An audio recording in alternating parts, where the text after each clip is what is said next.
Según exigen las normas, el ritual que estamos comentando, os voy a decir alguna cosa del profesor Gustavo Bueno.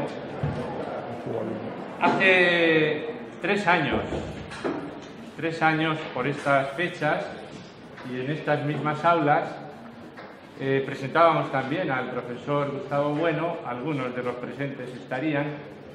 El tema era entonces la cuestión de los nacionalismos. Y encima de la mesa teníamos su último libro, que tenía el mismo título que la ponencia que le habíamos asignado, era España frente a Europa. Pues bien, hoy, 3 años después, tenemos su nuevo último libro, que ya todos conocemos, El mito de la izquierda, las izquierdas y la izquierda. En esta ocasión no coincide exactamente con el tema de la ponencia, aunque sí de una forma oblicua, como dice él, ¿no? Y que intersectan ampliamente también con él. Entre ambos, en este espacio de 3 años, han aparecido, recuerdo, Televisión, Apariencia y Verdad, Telebasura y Democracia, y ¿qué es la bioética? Y esperamos que este último libro pues pierda también muy pronto esa condición de último, ¿verdad? Claro, me estoy refiriendo a los 3 últimos años, no voy a hablar de las obras del profesor Bueno porque entonces no empezaría nunca. Yo creo que el libro que tiene más que ver con el tema que hoy le hemos asignado y que es lo suficientemente amplio como para que él lo enfoque como crea más oportuno, es ese libro que es Filosofía, que publicó en 1995 con motivo de aquel Congreso de Granada, ¿Para qué filosofía?, al que fue invitado. Y en ese libro, que él llama Opúsculo, a todas luces minusvalorando el libro, se encuentran sin duda de una forma representada los rasgos, las líneas maestras que él considera las cualidades que debe reunir una verdadera filosofía. Ahí traza de una forma representada todo lo que se encuentra ejercitado en sus obras mayores, pues El animal divino, los 5 tomos de la teoría del cierre categorial, por no remontarnos más lejos hasta los ensayos. Bien, estas líneas maestras, inspiradoras, se sitúan desde luego en las antípodas de los rasgos y las líneas que se seguían en los que estaban oficialmente vigentes en la época a la que nos estamos refiriendo en el programa, ¿verdad? La filosofía en el exilio interior y exterior. Yo voy a señalar solamente algunos de estos rasgos, insistiendo en que todos chocan frontalmente contra lo que era la filosofía de aquella época. Bueno, como no voy a citar muchos, voy a fijarme en algunos que me resultan especialmente importantes. El primero es la afirmación que hace el profesor Bueno de que solo desde coordenadas explícitas se puede hablar con sentido. Y que quien pretende situarse al margen de todo supuesto con la pretensión de hacer afirmaciones absolutas, lo único que podrá decir, y esto va entre comillas, es que no puede decir nada. De ahí la necesidad de tomar partido. Hay que tomar partido para poder hablar, para poder decir algo con claridad. Claro, el problema está en que las posturas o los planteamientos que cabe adoptar son excluyentes, son incompatibles. Y por eso un planteamiento filosófico no puede desentenderse de lo que opinan los demás, porque solo puede mantenerse en diálogo, o si se quiere, en polémica con ellos. La confrontación en filosofía, según la concibe el profesor Bueno, no es una cuestión psicológica, no es una cuestión de temperamento. La formulación del materialismo gnoseológico no es que quede incompleta si no se refiere a teorías alternativas, por ejemplo, al descripcionismo, al adecuacionismo, al teoreticismo. No es que quede incompleta, no es que quede manca, es que no se puede formular. Es decir, que no pueden hacer esta idea que es frontalmente opuesta a lo que sucede muchas veces en las facultades universitarias, donde hay una ignorancia y un desentendimiento de lo que hacen los de al lado. Le recuerdo una frase que es significativa. Si no fuera por Crisipo, yo no sería Carneades, ¿verdad? Bien, algún otro rasgo. Si se quisiera asignar algún objeto a la filosofía, habría que señalar las ideas, ¿no? Las ideas. Pero claro, las ideas son una realidad histórica. Las ideas no son algo intemporal, no son algo inmutable, son realidades que nacen en un momento dado, se desarrollan, evolucionan, incluso pueden llegar a desaparecer.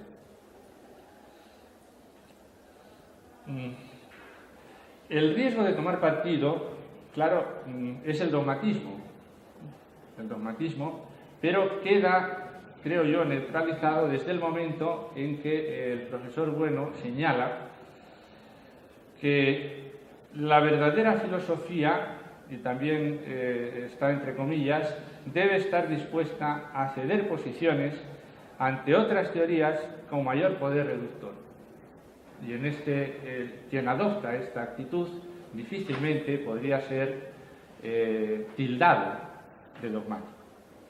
Bueno, y por último, porque hemos venido a escucharlo él, naturalmente, simplemente le doy alguna idea por si quiere aprovecharlas. La misión de la filosofía es la de triturar los mitos, ¿verdad? La de triturar los mitos. Pero los mitos no son conceptos extraños, no son términos raros, no. Ahí tenemos el mito de la cultura, el mito de la izquierda, a los que se podían añadir el mito de la libertad, el mito del progreso, el mito de la democracia, el mito de la religión. Es decir, los mitos son conceptos aparentemente muy claros, que son confusos solamente porque significan demasiado, es decir, por exceso, ¿no? A fuerza de significar tantas cosas, pues no sabemos lo que significan en cada caso. Y por eso son mitos, porque introducen el confusionismo. Y por eso la función y la tarea primordial de la filosofía, o por lo menos una de ellas, es la de introducir claridad, introducir racionalidad. Sabemos que no se puede vivir sin mitos, pero hay mitos que no pueden ser mantenidos porque ofenden a la racionalidad. Bien, le agradezco muchísimo, en nombre de todos, al profesor Bueno, que esté aquí con nosotros y será un placer escucharlo. Muy bien, pues muchas gracias. Muy bien, buenas tardes y muchas gracias por esta presentación, que yo creo que resume muy bien, pues, más o menos las coordenadas por donde nos movemos, ¿verdad? Y yo también, por supuesto, encantado de estar aquí entre ustedes para hablar de un tema, dentro de un curso general, un tema como es esto de la filosofía en España. Bien, claro, la filosofía en España, así a secas, pues parece que invita a hablar de cuestiones generales, claro, divagatorias incluso, pues por ejemplo, de su existencia, los problemas de siempre, ¿no? De cuándo empezó, de si empezó alguna vez, de si no empezó, de si no es posible una filosofía española, por lo menos en español. Esto se ha dicho hace 3 años en una feria de libros de Frankfurt, ¿verdad? Precisamente ahora, para el que no esté al tanto, ahora acaba de aparecer una publicación del Instituto Cervantes sobre el tema que me propusieron. A mí el tema que me propusieron fue el español como lengua de pensamiento. Eso es. A continuación hay otro trabajo firmado por Ignacio Sotelo que pone en interrogación: ¿es el español idioma de pensamiento? ¿Verdad? Y así sucesivamente. Es un libro interesantísimo porque es muy actual, para que vean cómo está el patio. Bien, pues al hablar de la filosofía en España se podrían hablar de estas cosas, por supuesto, y otras muchas más. Pero como estamos en un curso que tiene unas coordenadas muy definidas, como es el exilio interior y exterior, suponemos que es el exilio de hace 40 años, ¿verdad? O de 80 años, que no es el exilio de la ominosa década, que también se podría hablar, ¿verdad?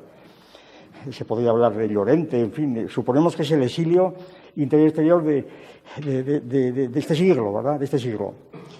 Y entonces, en este contexto, pues me parece que el tema que se me ha propuesto tiene que circunscribirse a la filosofía en España en estas coordenadas, ¿verdad?, es decir, en este siglo.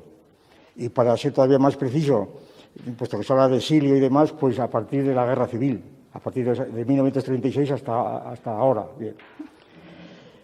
Yo anticipo que si a alguno no le gusta lo que voy a decir, que se salga, que yo no me enfado.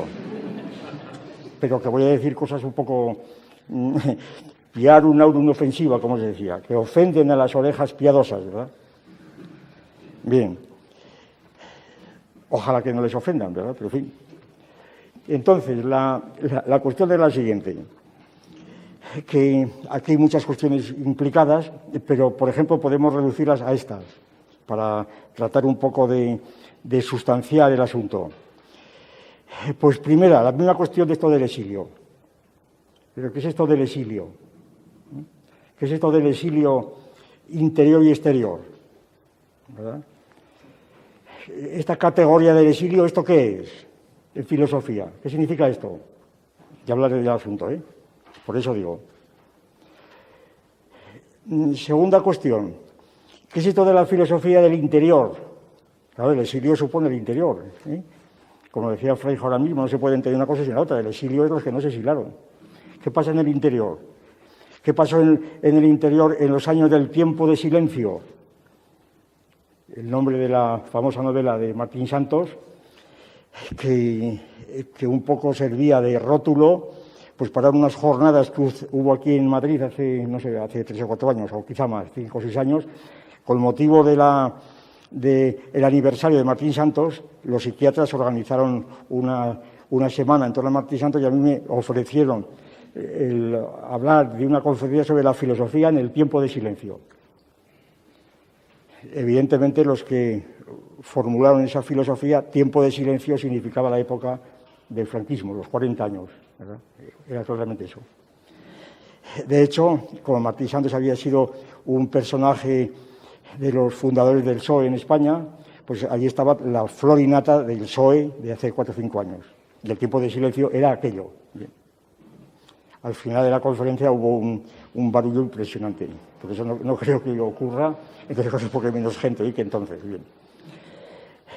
Y entonces, ¿qué es esto del interior y el tiempo de silencio? ¿Qué es esto del tiempo de silencio? ¿Verdad?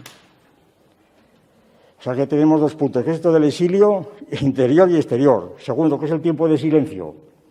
Y todo esto del tiempo de silencio es, otra vez, aplicando la fórmula que Frege ha recordado, el tiempo de silencio tiene sentido porque hay un tiempo sonoro, que al parecer sería el tiempo de la democracia, el tiempo nuestro, ¿verdad? ¿Qué tiene que ver todo esto con la filosofía del presente en España? Entonces, como ven, estas cuestiones yo creo que son muy generales, pero nada vagas, son muy precisas, totalmente precisas. Y es un error gravísimo, muy extendido. Por ejemplo, en medicina se habla del médico generalista y especialista.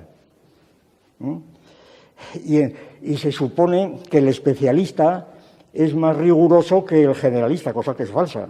Esto se ve en matemáticas claramente. Una de las ciencias matemáticas más generales es la topología.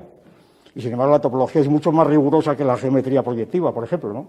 Es decir, que esto de generalista y especialista es otra cosa que funciona por ahí, seguramente de la medicina, ¿no? El médico generalista es el que, en fin, que sabe de todo un poco, pero no sabe nada, ¿verdad?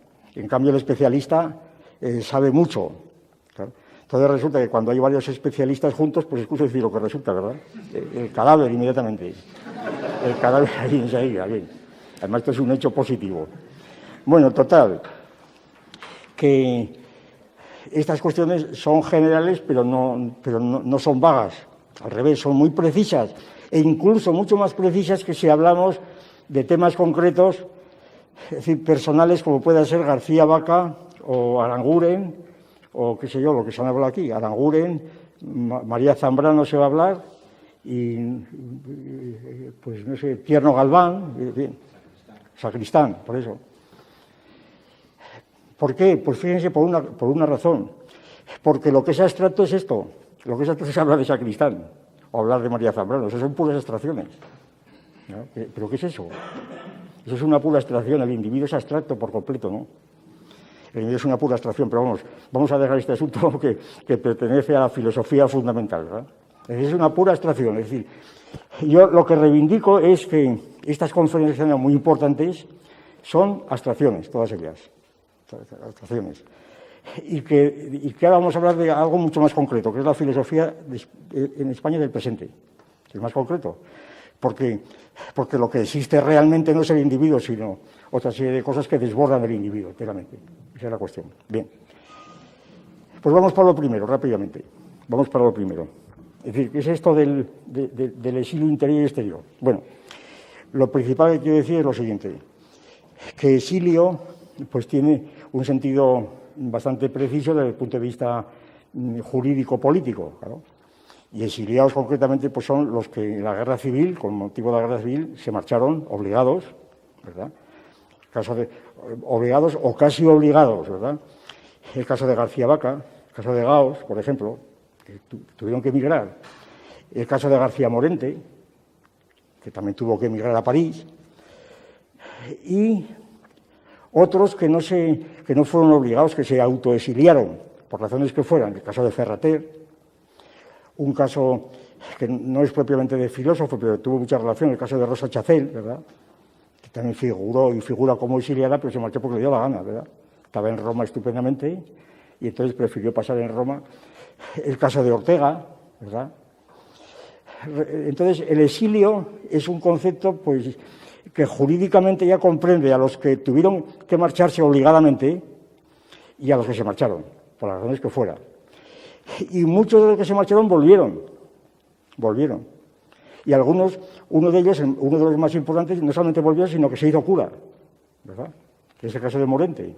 Se hizo cura y además en las condiciones que todo el mundo recordará cuando estaba en París, pues después de haber traducido a Kant y discípulo de Ortega y demás, en París no tenía un franco, ahí escuchó la infancia de Cristo de Berlioz, le recordó su infancia, cayó de rodillas, tuvo la sensación de presencia de Cristo, no se acordaba del Padre Nuestro, lo recitó como pudo y fue tan intensa la presencia que volvió a Madrid y se hizo cura. Y entonces, y todavía más, no solamente se convirtió al catolicismo, se convirtió al Grec. No sé si ustedes recuerdan el Grec. El Grec era un manual de filosofía escolástico-tomística en latín, ¿verdad?, que se estudiaba entonces en los seminarios. Entonces dijo que el Grec era la filosofía de la sabiduría. Y ya era demasiada puntería del Espíritu Santo, ¿verdad? No solamente le convierte al cristianismo, sino al Grec. Bueno, pero este fue exilado, hombre, exiló, pero volvió, claro. ¿Y Ortega qué pasa? Lo curioso es que los que volvieron, muchos de los que volvieron, en lugar de establecer puentes con los que se quedaron, establecieron rupturas con los que estuvieron fuera. No sé si me explico bien. Bueno, cuando Ortega vuelve a España y dice que se avecina una guerra mundial y que él quiere volver a España, que quiere volver a Europa, que vuelve, provoca una reacción tremenda de los que se quedaban, los que estaban allí, la famosa carta de Guillermo de la Torre, donde le acusa de traidor, de desertor, ¿verdad?, porque deja allí fuera a los republicanos y se vuelve a España.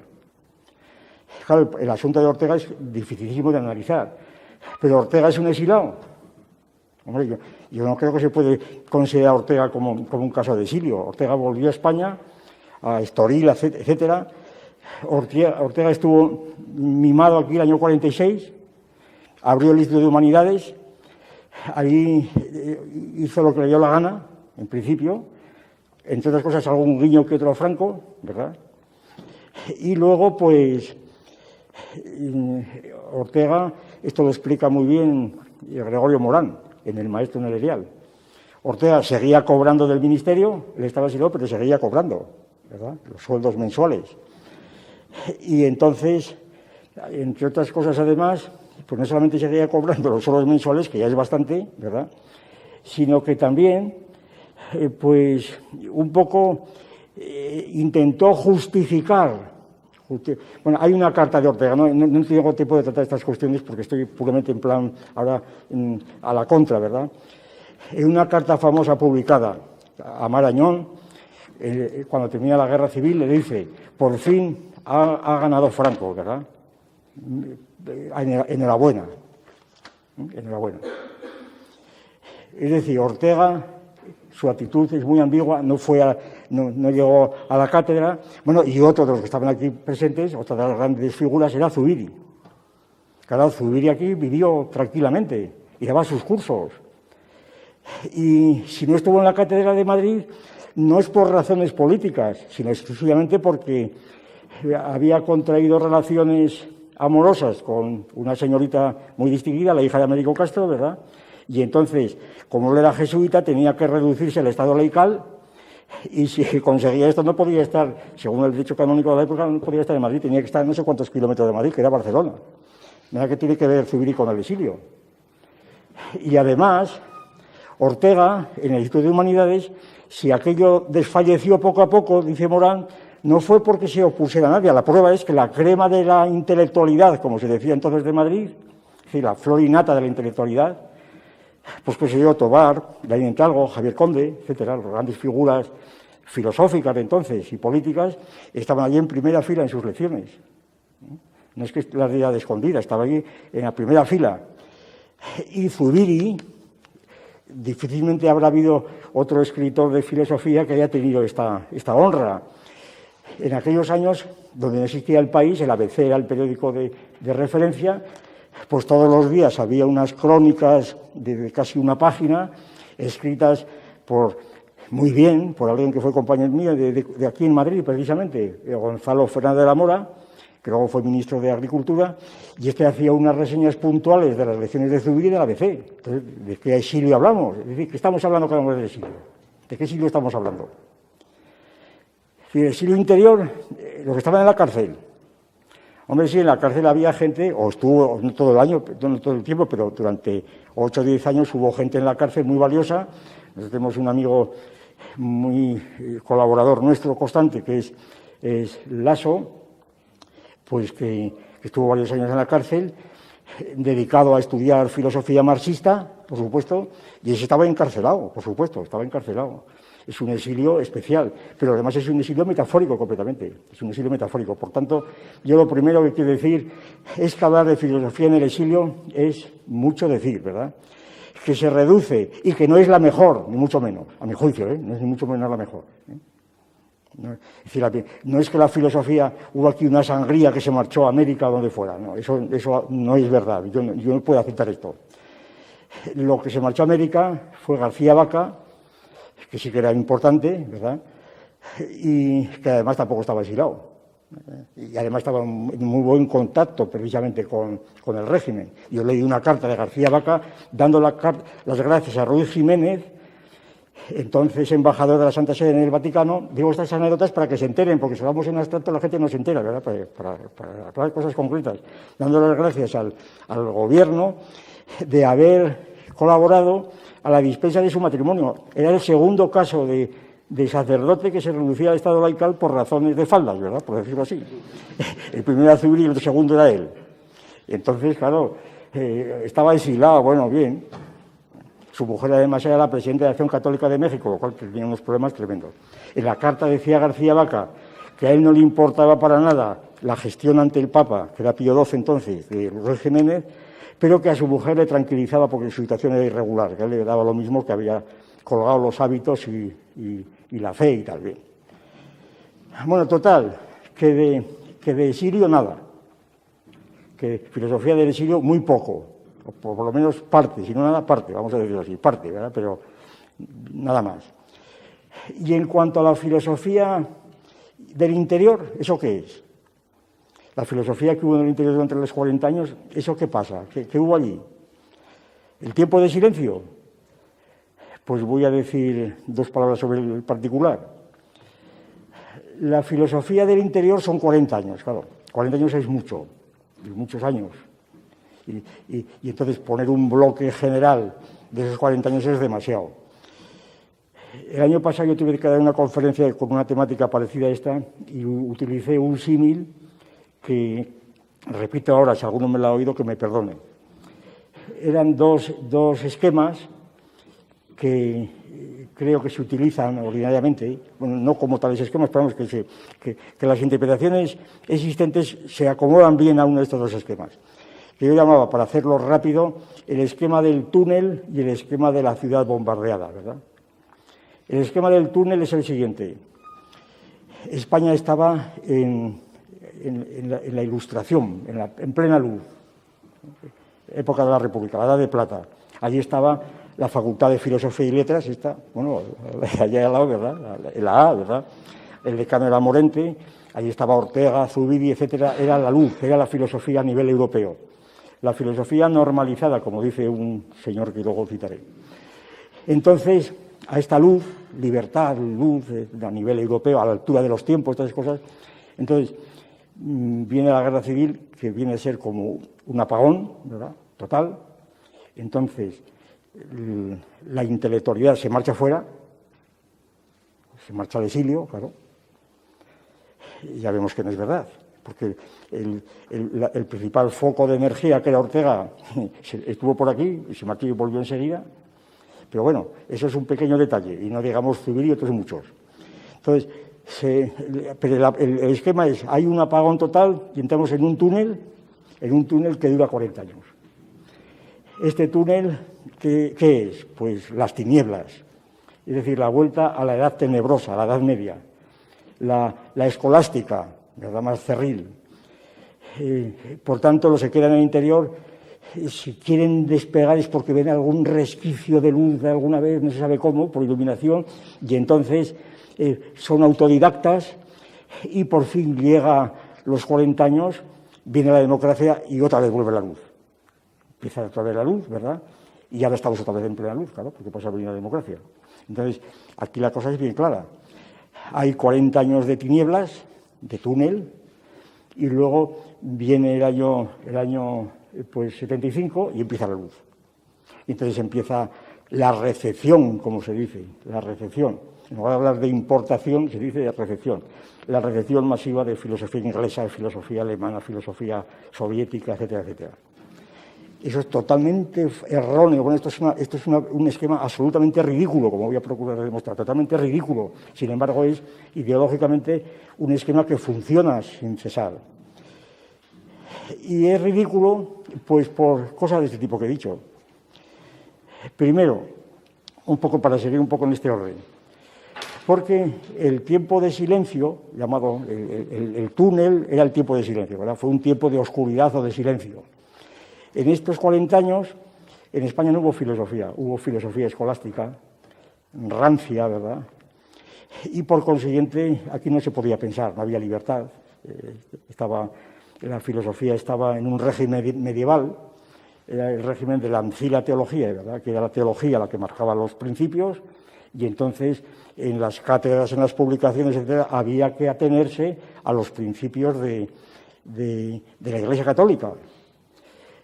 Y más aún todavía, el nombre de la Iglesia Católica, claro, fueron exilados muchos de ellos, muchas veces el nombre no de la Iglesia, pero hay un caso muy curioso, una anécdota muy curiosa de un catedrático de filosofía de Galicia, que fue la Guardia Civil a detenerle bajo la acusación de kantiano peligroso, ¿verdad? Kantiano peligroso, que es decir, un kantiano traducido a la Guardia Civil en aquella época, es kantiano peligroso, no sé lo que sería, bien. Y entonces, pues cosas de este tipo, ¿no? Y la oscuridad era total, como vemos. Esto es erróneo, totalmente falso. Por eso yo usaba más bien el esquema de la ciudad bombardeada, más bien que un túnel, pues yo lo compararía con una nación que fue bombardeada por una guerra civil, bombardeada por todos, ¿verdad?, bombardeada, con destrucciones a veces no tan grandes como parece, el caso de Guernica, ¿verdad?, que parece que murieron 126, ¿verdad?, lo cual, claro, para el purista es terrible, pero claro, mucho más terrible que fueran 30.000, como decían, pero sí. Ciudad bombardeada, ¿y qué pasa en una ciudad bombardeada? Pues que quedan muchas zonas a medio derruir, otras quedan enteras, quedan esto, no se destruye todo, sí, sigue habiendo luz, ¿verdad?, sigue habiendo comunicaciones, la situación es distinta, sigue habiendo una policía que te vigila, pero bien. Pues, ¿qué esquema elegí? Yo, desde luego, elijo este de la ciudad bombardeada por esta razón, precisamente por esta razón. Pues porque en España, primero, porque hay que tener muy en cuenta esta idea, esta contraposición entre filosofía escolástica, en el sentido tradicional, ancila teología, donde estaban redactados los programas de los institutos, de las universidades, por supuesto, de los libros de texto, esta definición del régimen de la filosofía en aquellos 40 años, y la otra filosofía, la filosofía que vamos a llamarla, pues, no oficial, la filosofía no oficial. En esta filosofía no oficial que había en España, he dicho, estaba Zubiri. El año 44, la Editora Nacional publicó Naturaleza y Historia de Zubiri, el año 44, de Zubiri, vendiéndose por la Editora Nacional. Julián Marías había publicado su Historia de la Filosofía el año 42. La Historia de la Filosofía de Marías se estudiaba en todas las universidades. Yo entonces estudiaba en la facultad, pues no sé, estudiaba segundo o tercero. La Historia de la Filosofía de Marías se vendía mucho más que cualquier texto de Santo Tomás. Es decir, no se puede decir que la historia de la filosofía de Marías y la escuela de Ortega y el propio Zubiri fuera aislado. Era pues, instrumento cotidiano, totalmente cotidiano. Entonces es completamente una mentira, completamente da una visión falsa a los jóvenes y a los que vienen nuevos de lo que era entonces. Además, al margen de esto, se dirá, bueno, pero es que Julián Marías no era catedrático. Es otra cuestión que no quiero entrar ahora, no quiero entrar. Dentro de unos años a lo mejor cuento la historia. ¿Por qué Julián Marías no fue catedrático? Pero no quiero contarlo. Pero no fue por razones políticas. Pero no quiero decir más. Entonces, la situación es como lo de Zubiri, ¿verdad? Vamos a pasar al asunto porque son asuntos ya personales que es mejor dejarlos para otra ocasión. Basta decir que estaban aquí funcionando perfectamente. Yo fui a visitar a Julián Marías cuando era estudiante, sin la menor obstáculo de la policía, ni que le importaba la policía a Julián Marías, ¿verdad? Bien. Entonces, que además estaba muy en relación con la embajada americana y demás. O sea, unos rojos terribles, ¿verdad? Unos rojos terribles, bien. Entonces, yo puedo contar por mi experiencia propia, pues año 42, 43, y en Zaragoza. Yo esto lo he contado muchas veces, pero como es verdad, esto es un hecho que arrumba la teoría, ¿verdad? Basta con un hecho para arrumbar toda la teoría de esto. Zaragoza, año 41, 42, 43, por esos años, más o menos. Facultad de Filosofía, de Filosofía y Letras era entonces, en Zaragoza, y de Medicina en Zaragoza. Facultad de Medicina, pues el catedrático de Psiquiatría nos explicaba Freud. Como era medicina no había censura. Y entonces, allí 4 o 5 aficionados, pues nos estudiamos un curso sobre Freud, y Jung y Adler y todo aquello, y sabíamos de Freud mucho más que y estábamos completamente al día del asunto. En el año 42, es decir, la época del túnel más oscuro, que allí estábamos estudiando a Freud, pero y a Jung como mucho más que ahora, o por lo menos igual. Y a Ferenczi y todo lo que había por entonces, ¿no? A través de la cátedra de Psiquiatría. Facultad de Filosofía, pues había un catedrático llamado Eugenio Frutos. El año 43, yo recuerdo haber estudiado, no leer, a Husserl, a Heidegger y a Sartre. El año 43 había publicado el Enseña Nada, estudiándolo. Todavía les voy a añadir más. Facultad de Derecho a las órdenes de un señor llamado un SS, profesor de alemán. Entonces no sabíamos que era SS, ¿verdad? Todas las semanas, unos cuantos, íbamos a su clase con el alemán y al mismo tiempo con Nietzsche, era en alemán, y con Wagner y Beethoven, ¿verdad? Y Nietzsche y Hegel, ¿verdad? Claro, como un alemán no había censura. ¿Se da cuenta? No había censura. Y además resulta que era pagano, que era el mejor modo para despegarse de esto. Entonces, ¿qué pasa? ¿Qué ocurre? ¿Dónde está el túnel? Todavía más, para más dialéctica. En una de las conferencias que yo recuerdo perfectamente que organizó Frutos, vino un señor de Cataluña, un cura, llamado Roquer, Ramón Roquer, muchos de ustedes lo conocerán porque tenía libros de texto, Y este señor, año 42 puede ser, nos dio una conferencia, una serie de conferencias sobre el Círculo de Viena, sobre Carnap, Neurath y demás, que realmente nos abrió los ojos a los que queríamos abrirlos, sencillamente, ¿verdad? Y luego este señor mismo, yo fui a preguntarle, y él mismo me mandó algunos folletos de Carnap y demás, que todavía los tengo, a través de un cura, porque había estado en el Círculo de Viena. Entonces, quienes hablan del túnel, ¿a qué se refieren? Estarían ellos en el túnel, pero no todos. Todavía más.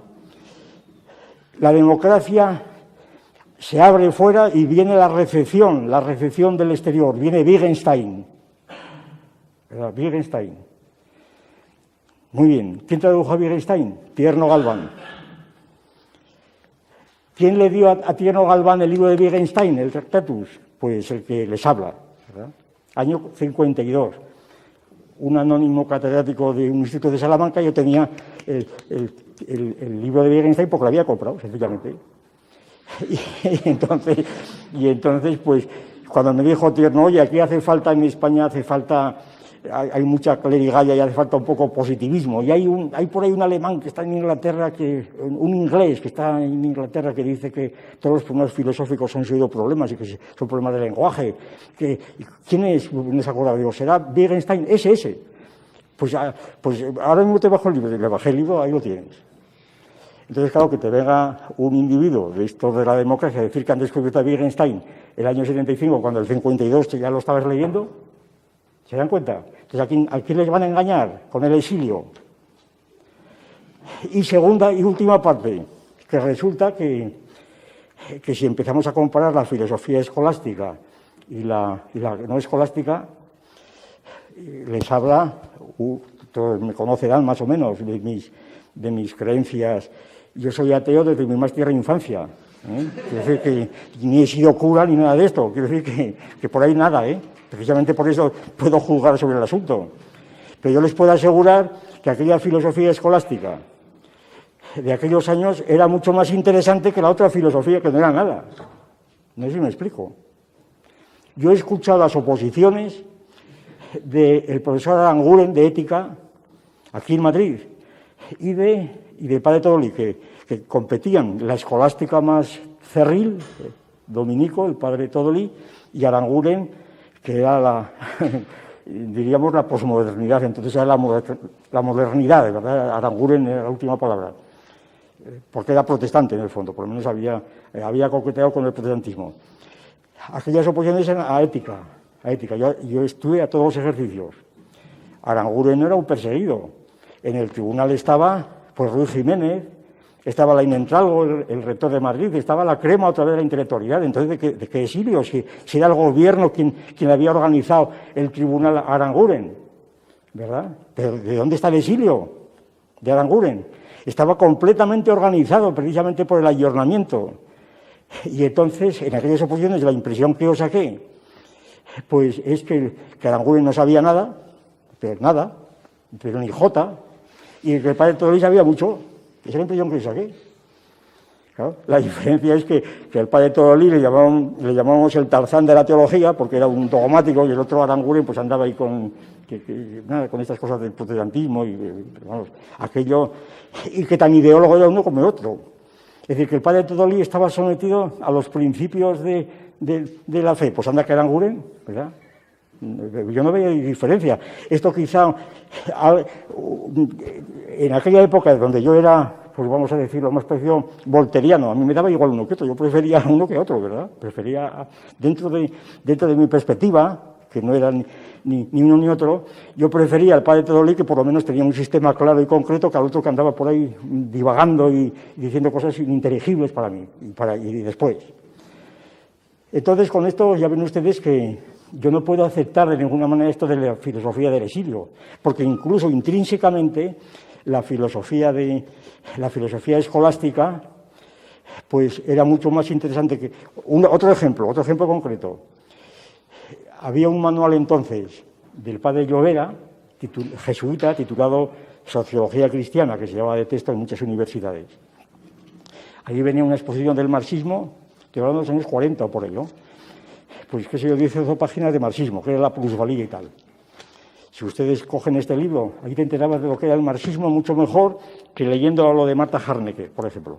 Era una especie de catecismo, luego lo refutaba, pero bueno, la refutación, pues tú también podías ver. Lo importante era la exposición doctrinal, que era lo propio de la filosofía escolástica, que es el propio de la filosofía de siempre, desde Platón, ¿verdad?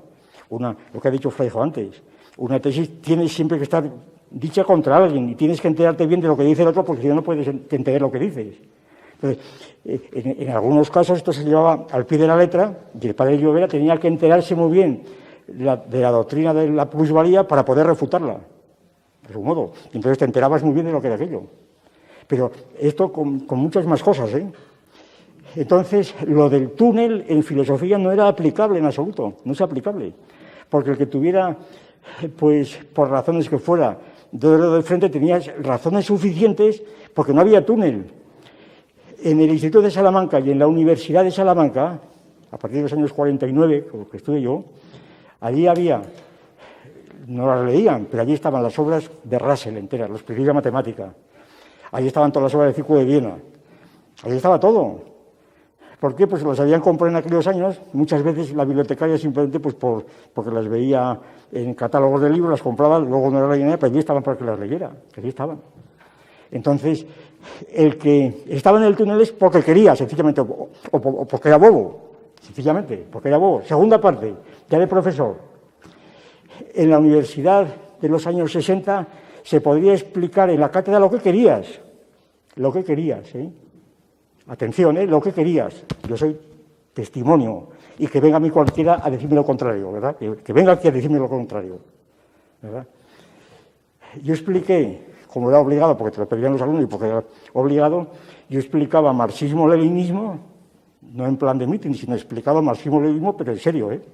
Todo el mundo leyendo, pues qué sé yo, el qué hacer de Lenin, ¿verdad? El Capital de Marx, que había sido traducido además por Fraga.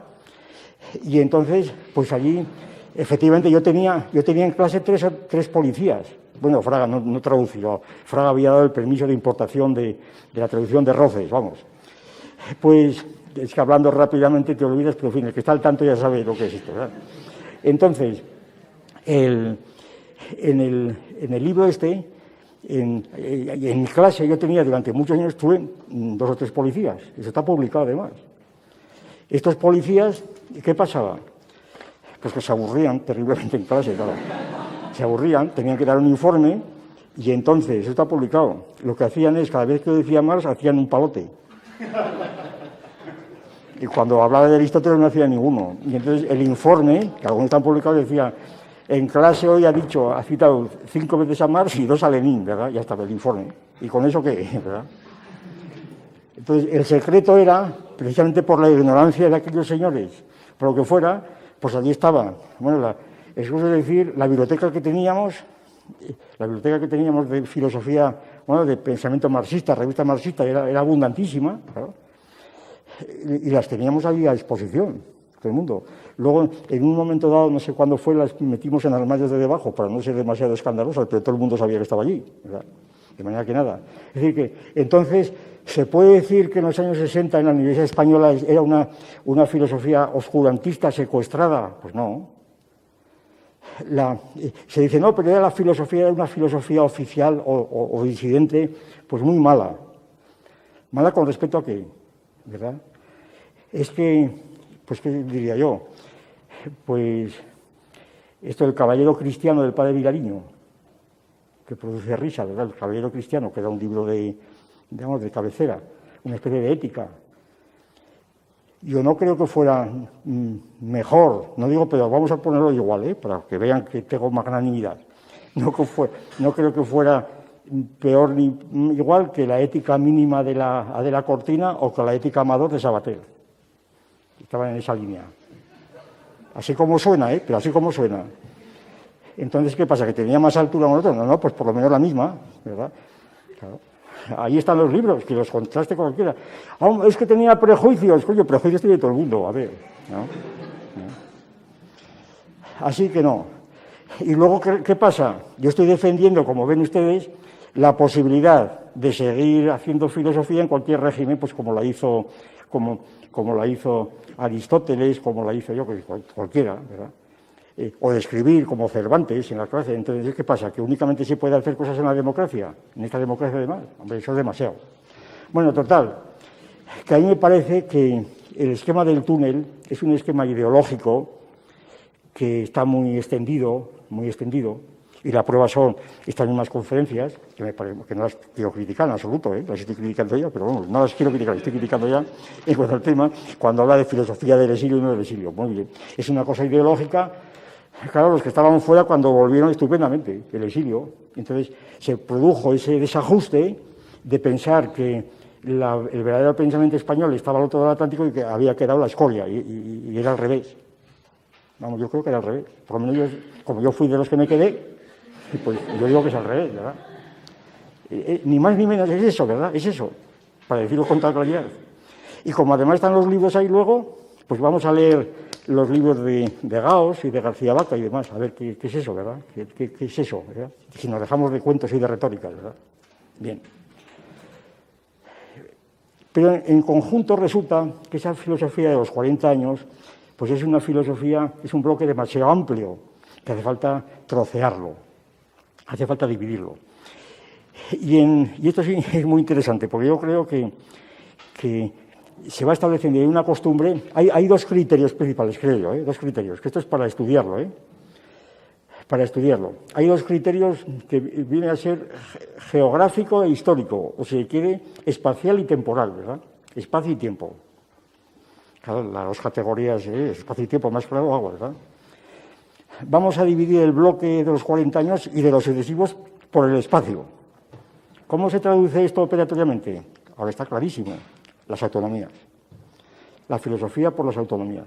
Entonces, la filosofía que prevalece, incluso en los 40 años, es la filosofía con un apellido como filosofía madrileña, la Escuela de Madrid, filosofía andaluza, filosofía murciana, filosofía asturiana, filosofía catalana, filosofía gallega, ¿verdad?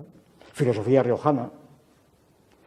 Acabo de leer el otro día, me llegó a mis manos, una contribución a un congreso que hubo hace 3 o 4 años en Salamanca de herreros fuertes sobre la filosofía riojana. Bueno, agárrense lo que dice este señor. Empieza diciendo, bueno, justificando por qué se habla de filosofía riojana. Dice, filosofía riojana es la filosofía que se hace en La Rioja. Claro, entonces, ¿y qué es La Rioja? Dice, pues es una entidad sistémica, es un sistema.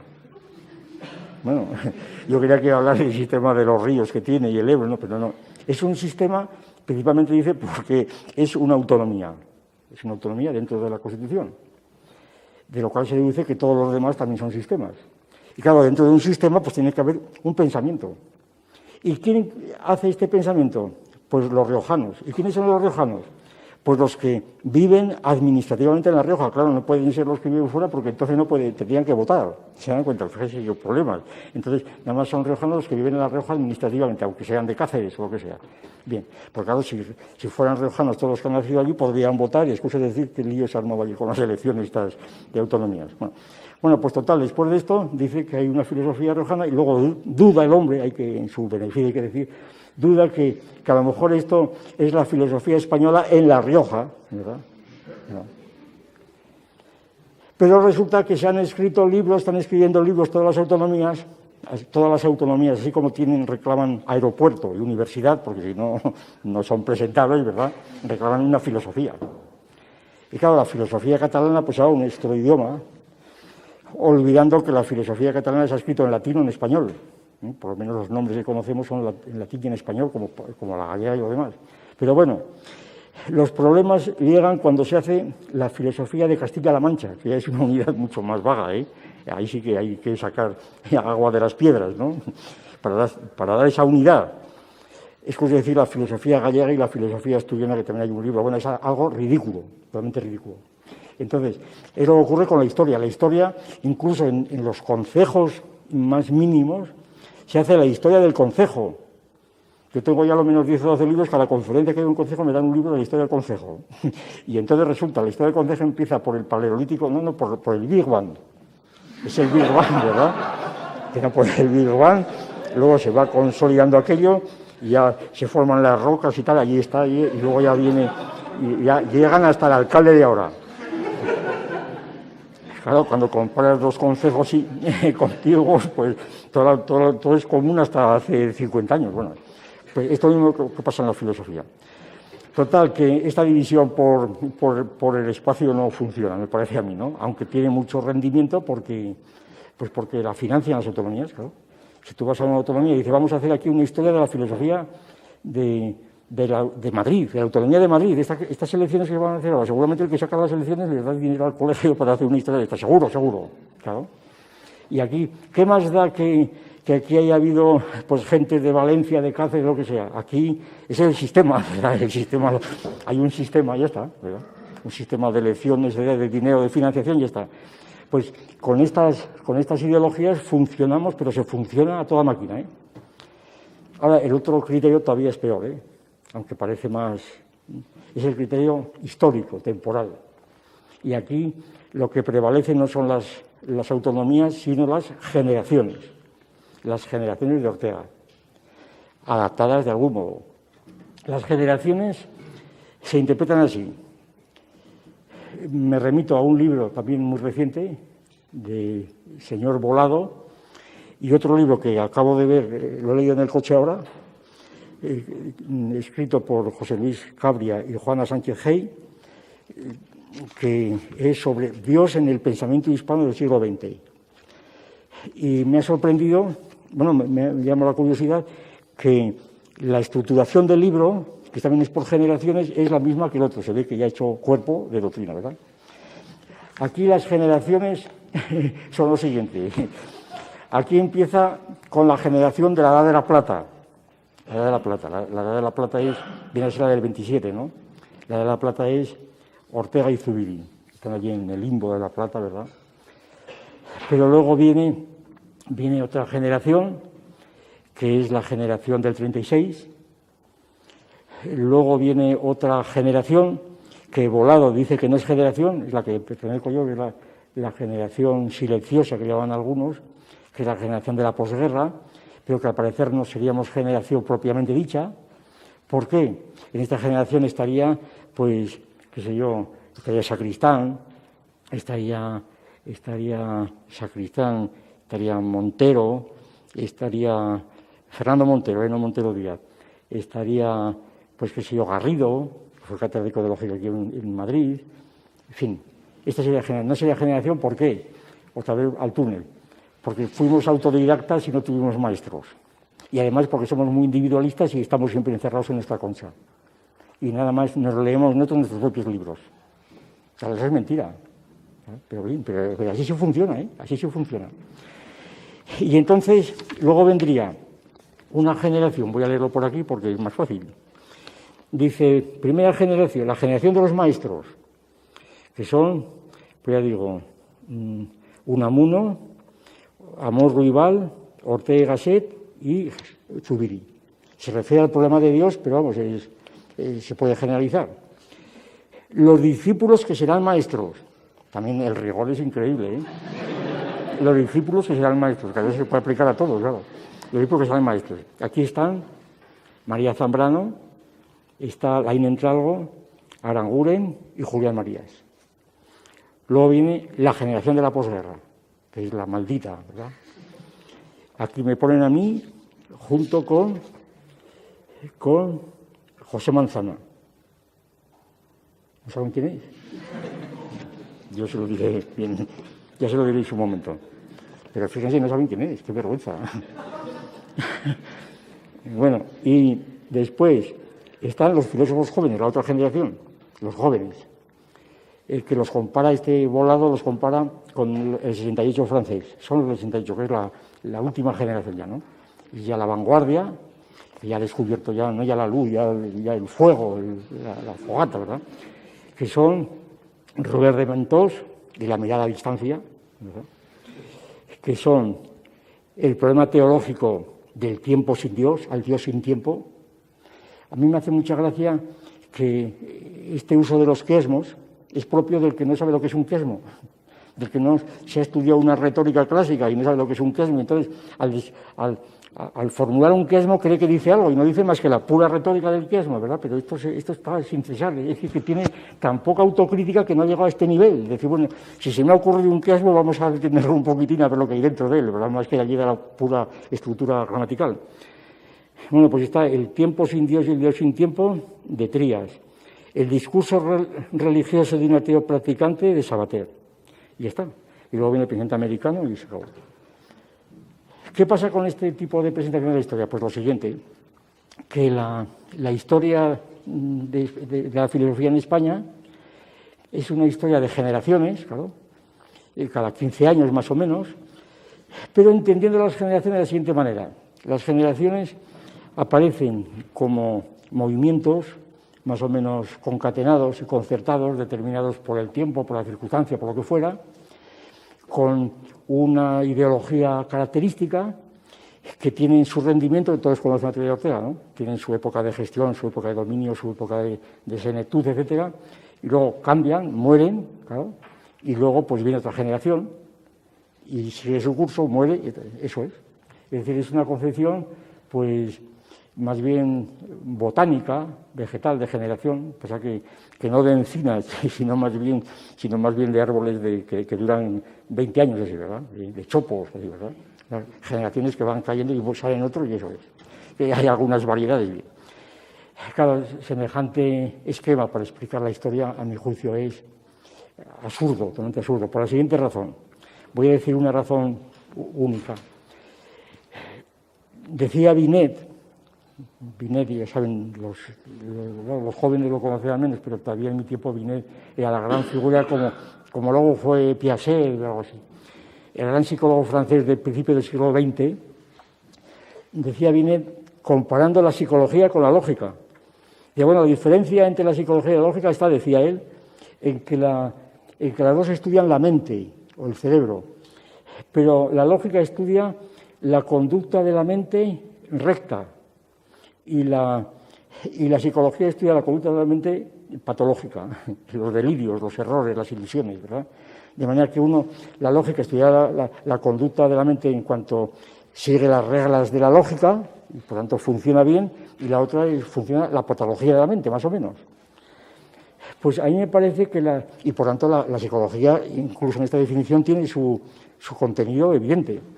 A mí me parece que la teoría de las generaciones, tal como se practica, pues podía un poco entenderse su juego en el sentido parecido al de Binet. A saber, las generaciones así entendidas sirven para explicar lo más efímero o contingente de las generaciones, pero no lo que queda de ellas. No sé si me explico.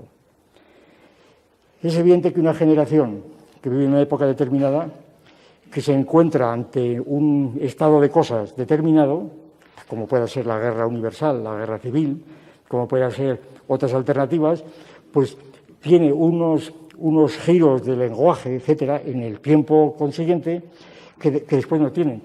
A mí me preguntaba un estudiante el otro día en Sevilla, que estaba asombrado, que había leído ensayos materialistas al detalle y lo conocía perfectamente aquello, pero estaba asombrado, es un chico que tenía 22 años así, estaba asombrado de que yo empezase los ensayos pues disputando agriamente, pues no sé, con Konstantinov o cosas, los soviéticos del día más. Claro, yo no había leído libros de entonces, cuando volví, digo, pues sí, realmente es raro, resulta raro, ¿verdad? Que hoy día empezar un libro de ontología disputando con Konstantinov, que una vez que se hundió la Unión Soviética nadie sabe quién es aquel señor, es una cosa un poco rara. Entonces, claro, esto es propio de aquella época. Hoy día no se podría empezar así, primero porque nadie sabe quién es Konstantinov, como natural, ¿verdad? Entonces no tendría sentido polemizar con él. Entonces esto ya marca enteramente lo que es, a qué generación perteneces, como natural. ¿Sabes en qué época se ha escrito? Aunque no estuviese la fecha, se podría saber, es evidente. Ahora, eso es algo que es dentro de una obra más extensa. Estos son detalles, pues eso, psicológicos o cronológicos, o son contingentes, efímeros. El caso más evidente es el de Ortega.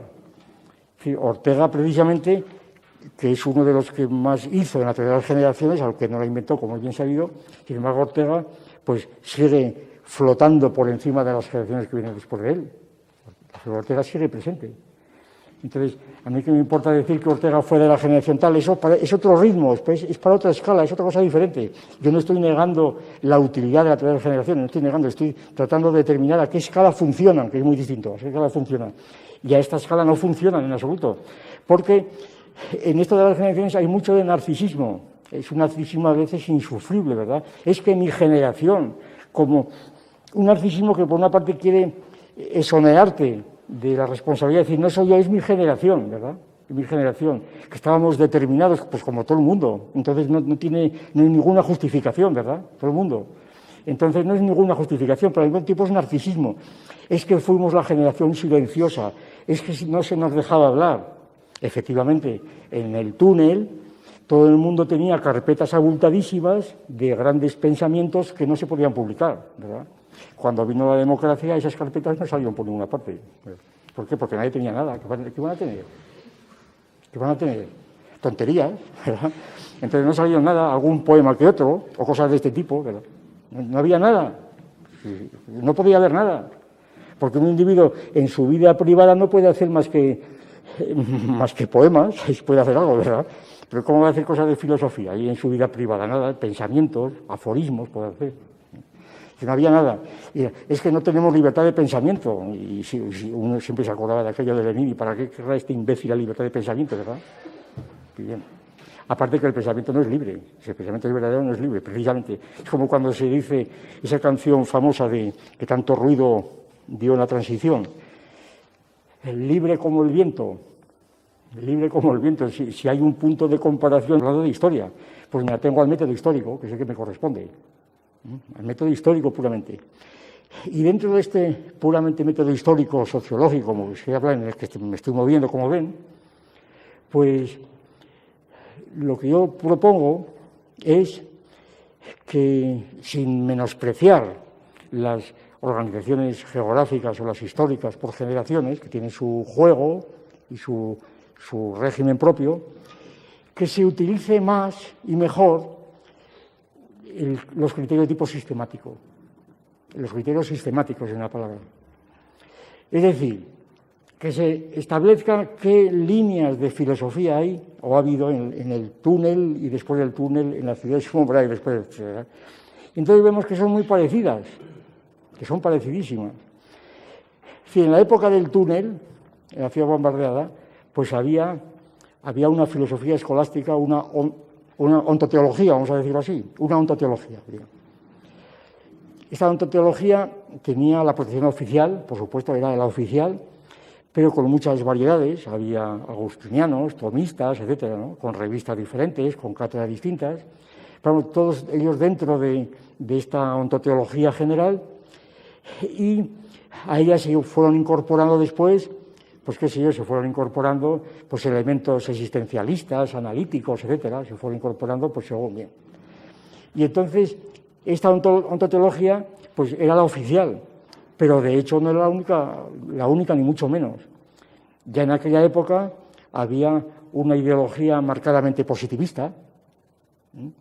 Tierno publicó Razón dialéctica y Razón mecánica.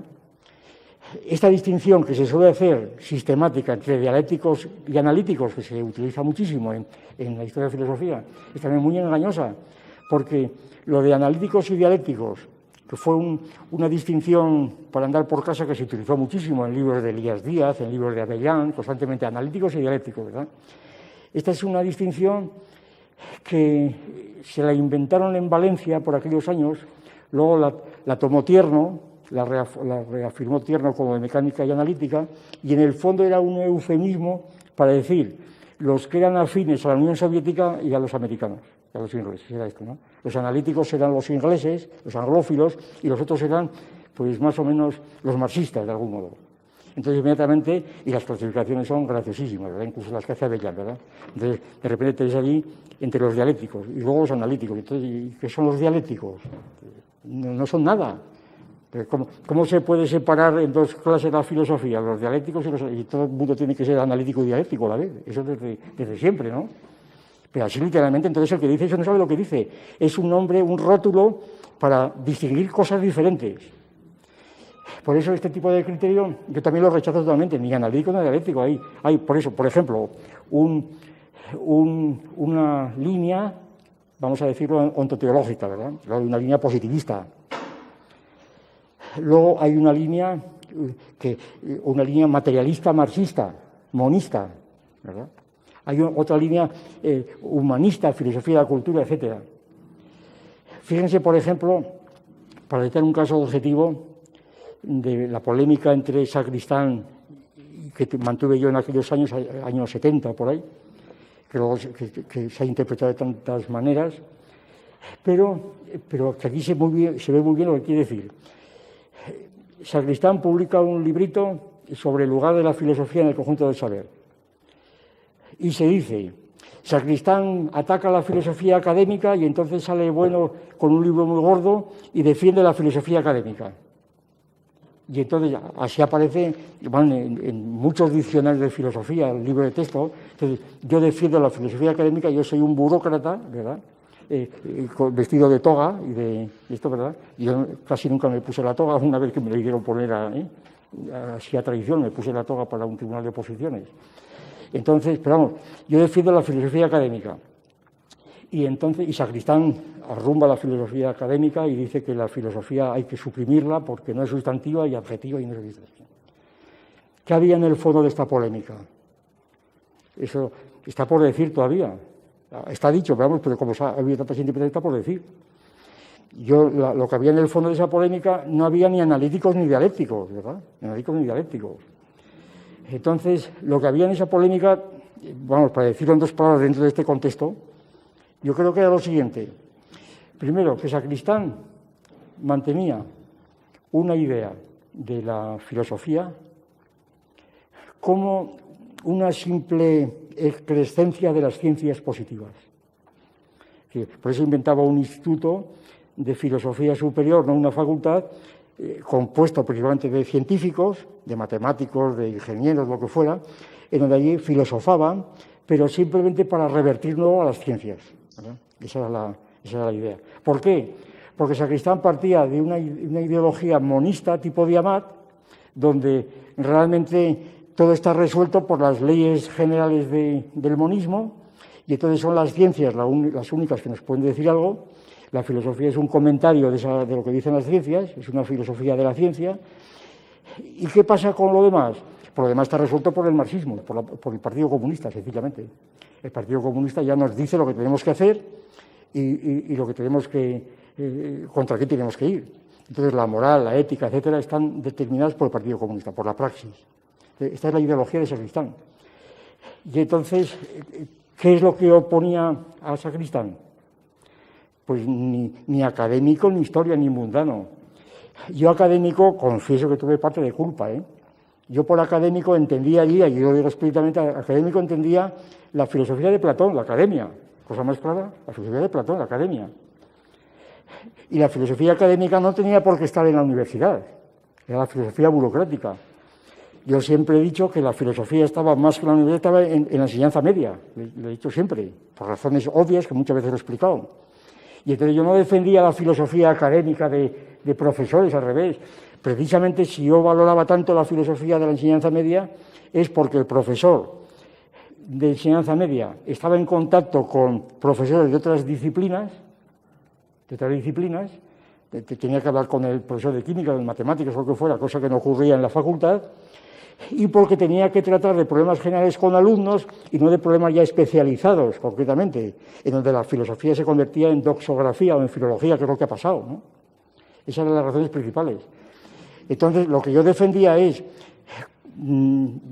supuesto que no contaba con el monismo, por tanto, que las ciencias no nos explicaban la realidad y que una de las principales tareas de la filosofía era la crítica de las ciencias, precisamente. Toda la teoría del cierre categorial está dirigida precisamente a la crítica de las ciencias, para lo cual hay que tratar de ver cómo funcionan, pero luego cuáles son sus límites. Esto es lo que significa categorías. Y entonces, la interpretación de la teoría del cierre categorial como una doctrina que va precisamente como crítica de la ciencia, en contra del monismo, el monismo de la tradición del Diamat, etcétera, y que, por tanto, ningún partido, ni el Partido Comunista, ni el socialista, tiene posibilidad de explicarnos realmente pues, ni la historia ni nada, ¿verdad?, sino que son otros problemas mucho más complejos. De manera que la antítesis era total, radical, era muy difícil de hacerla valer. Bien, entonces, lo que yo propongo, ya voy terminando, porque ya va el tiempo corriendo, lo que yo propondría es, en la filosofía de la democracia, pues podría ser, y no tengo tiempo de exponerlo, pero lo que yo pensaba aquí haber expuesto un poco más en detalle, pero no ha habido tiempo por la forma como se ha desenvuelto esto, era, en lugar de utilizar las generaciones, los 15 años, utilizar otro criterio también más clásico todavía, que es el de las décadas. ¿Por qué? Porque las décadas son muy objetivas, desubjetivizan enteramente este narcisismo de las generaciones, que si yo nací en tal y tal, son décadas establecidas objetivamente, ¿verdad? Pues, por ejemplo, y además las décadas, concretamente en la historia de España reciente, pues coinciden por junturas naturales, diríamos, ¿verdad? Empieza uno en el 36, año de la Guerra Civil, y acaba en el 45, ¿verdad? Empieza otra en el 46 y acaba en el 55, el año que muere Ortega, y así sucesivamente. Y entonces los 40 años se descomponen en 10 décadas, cada una de las cuales tiene sus características objetivas propias, y luego la democracia pues siguen otras 3 décadas o 4 décadas, ¿verdad? 3 décadas de momento. Y entonces las 3 décadas que contando de la una en la Guerra Civil, pues es la década quinta, que es la década de la transición, la década sexta, 1986-1995, que sea la entrada en Europa y la OTAN, etcétera, del rompimiento de la URSS, que tiene unas consecuencias tremendas para la filosofía, ¿verdad? Y la década séptima, de 1996 a 2005, que es la época del atlantismo, decía aquí. Bien. ¿Qué pasa? Pues que entonces la organización, para entender cómo funciona la filosofía del presente, no por generaciones, sino por otros criterios sistemáticos, yo propondría 2 tesis. Primera tesis, que aquí, actualmente en España, en la democracia, pues ha habido una evolución que es enteramente continuación de la anterior, en esto y en todo lo demás, continuación total, ¿verdad? Es decir, los principios del materialismo estaban ya dados antes de la democracia. Lo del neopositivismo, igual, no digamos lo demás, la ética, etcétera, era toda la continuación, como todo lo demás, ¿eh? Y entonces cambian, efectivamente, las circunstancias. Y que ahora las grandes corrientes que hay actualmente en España siguen siendo las mismas prácticamente que las anteriores, con todas las variaciones imaginables que hay que afinar, claro. La ontoteología, pues está representada en la mayor parte de las universidades, pues generalmente, como pasa con la enseñanza media, generalmente por profesores que proceden precisamente del seminario, que han sido clérigos anteriormente, cosa que yo muchas veces he insistido en ello, cosa que se olvida muchas veces, que el estatus que tiene actualmente la filosofía en las leyes de educación, en el Estado español, este estatus, en cierto modo privilegiado, si se compara con otros países, Francia, etcétera, incluso Alemania, esto es una herencia del franquismo, precisamente, una herencia del franquismo, cosa que muchos no quieren reconocer, en donde llegaba a haber en bachillerato 3 años de filosofía a 3 horas diarias de filosofía, ¿verdad? Y entonces, donde se crearon el Instituto de Filosofía, donde se crearon esto. Precisamente, una de las grandes características de la época, de esta década que he dicho antes, de la época de la transición, es que se crean las facultades de filosofía en toda España, no los departamentos. Esto es un hecho de unas consecuencias decisivas, yo creo, para la filosofía en España. ¿Qué quiere decir? Que al crearse las facultades de filosofía, pues empiezan a organizarse con un régimen parecido a las facultades de ciencias. Y empiezan las cátedras, los departamentos, las áreas, etcétera, y las especialidades. Y entonces empieza que uno, área de lógica, y área de ética, y área de ontología, y área de no sé qué, ¿verdad? Y cada uno es especialista. A nosotros que nos tocó esto, la organización de las facultades en aquellos años, les puedo contar simplemente un detalle para que vean la situación, lo ridículo que era. Gran discusión en Oviedo cuando se creó la Facultad de Filosofía, cuando se iba a crear, y la de Pedagogía, donde se ponía Rousseau. que habíamos comprado las obras completas, ¿verdad? Y entonces los pedagogos decían que en el armario de pedagogía, ¿verdad? Porque Rousseau era un pedagogo, y también Platón, esto está escrito luego en enciclopedias, y por tanto nos los quitaban de los armarios de filosofía, cuando se iban a separar aquellas 3 facultades que había en el bien. Estas discusiones determinaban que el que se dedicaba a ética no podía meterse, porque era un intruso en la biografía y en los artículos del que se dedicaba a filosofía natural, porque era un intruso. Y entonces la filosofía se iba convirtiendo en una serie de especialidades que consistían en saber más bibliografía que otro de su especialidad, pero cuanto más sabían, menos sabían.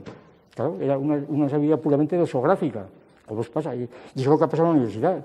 Ha habido la muerte burocrática de la filosofía en las facultades de España, ha sido por esa razón principalmente. Y entonces, porque son especialistas, pues peor para ti, claro.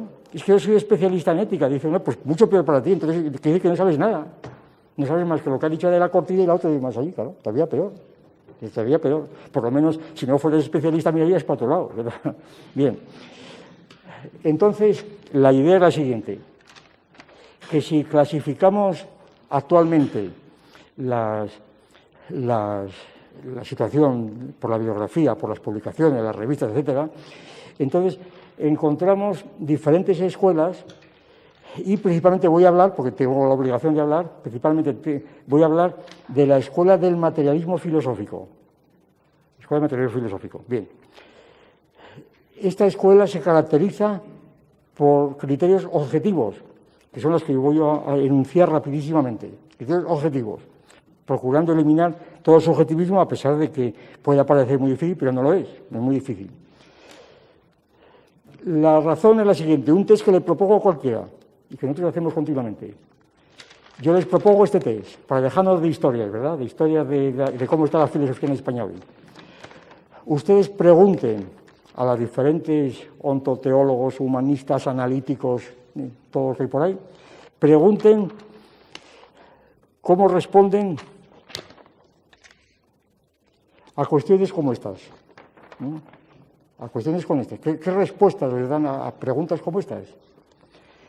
Pregúnteles qué es la ciencia, qué entienden por ciencia. Verán qué respuestas escuchen. Esto lo he hecho yo. Verán qué respuestas. Hombre, yo me he dedicado toda mi vida a la ciencia. Hombre, la ciencia no solamente es el componente empírico, sino también el racional, el método. Bien. O serán popperianos, o serán filosofía importada. Pregunten esta pregunta. Pregunten en qué diferencia la ciencia y la filosofía. Pues uno es la síntesis y otro no sé qué y tal. Pregunten. Pregunten qué es la religión. ¿Verdad? Pregunten qué es la religión. Este libro está dedicado a la religión en España. Ahí tienen ustedes un test impresionante, ¿verdad? ¿Qué es la religión? Pregunten a la gente lo que es la religión, ¿verdad? Entonces recibirán respuestas, los más avanzados repetirán a Durkheim, ¿verdad? O a Taylor, lo que fuera. Pregunten. Pregunten, pues qué sé yo, ¿qué es la televisión? Pregunten qué es la televisión a cualquiera de estas escuelas. A ver qué tiene que decir una escuela de estas sobre la televisión. Es que no tiene nada que decir, es que no dice nada. Diga, hombre, es que es un medio de comunicación de masas. Pues vaya cosa que me dice usted, ¿verdad? Ya lo sabíamos. Dígame algo más, ¿verdad? Pero pregunten esto, porque si no, no podemos hacer nada. Pregunten qué diferencia hay entre el Estado y la nación. Pregunten qué es la nación a estos politólogos. Pregúntenlo, a ver qué dicen. Pregunten qué es la arquitectura. ¿Qué es la arquitectura? Pregúntenlo. A ver qué responden estos. ¿Qué es la arquitectura? Pregúntenlo, a ver lo que les responden. A ver qué es lo que les pueden responder. Pregunten qué es la ciencia geológica, qué es la geología. ¿Qué es la geología? Pregunten qué es la geología. A ver qué pueden decir cualquiera de estas teorías de la ciencia, qué es la geología. ¿Qué pueden decir? Pregúntenlo. Pregunten qué es la Eucaristía.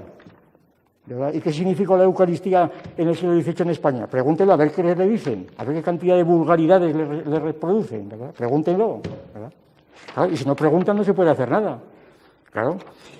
Y así sucesivamente, ¿verdad? Bueno, pues lo que yo quiero decir y sostengo y defiendo, ante cualquiera que pueda impugnarme, por supuesto, que solamente hay en España una escuela o un movimiento, como se quiera llamar, que es el materialismo filosófico, que da respuestas específicas que no son de importación a estas cuestiones. Fíjense que yo estoy en un método histórico, no estoy defendiéndola, no digo que lo que dice sea la última palabra. Estoy diciendo, en plan puramente histórico, sociológico, que la única escuela que da respuestas específicas a estas cuestiones es el materialismo filosófico. Otra cosa es que se acepte o no, pero que tiene respuestas específicas. Yo no sé si me explico lo que quiero decir, ¿verdad? Si me explico lo que quiero decir. Y entonces, como quiera que esto no es por estas cuestiones, sino por muchas más, resulta que se puede hablar de un sistema que naturalmente está totalmente abierto. Y este sistema, además, tiene la característica siguiente, de que este sistema se ha ido desarrollando no por generaciones, se ha ido desarrollando por oleadas, diríamos, por oleadas de gentes que se han ido incorporando a él sucesivamente, ¿verdad? Que alguien se ha incorporado, otros han salido, pero que marcan etapas. Yo aquí tengo marcadas, bueno, esto es un trabajo que está en marcha, ¿verdad? Están haciendo una tesis doctoral sobre el asunto, que está en marcha, pues que hay 3 grandes oleadas.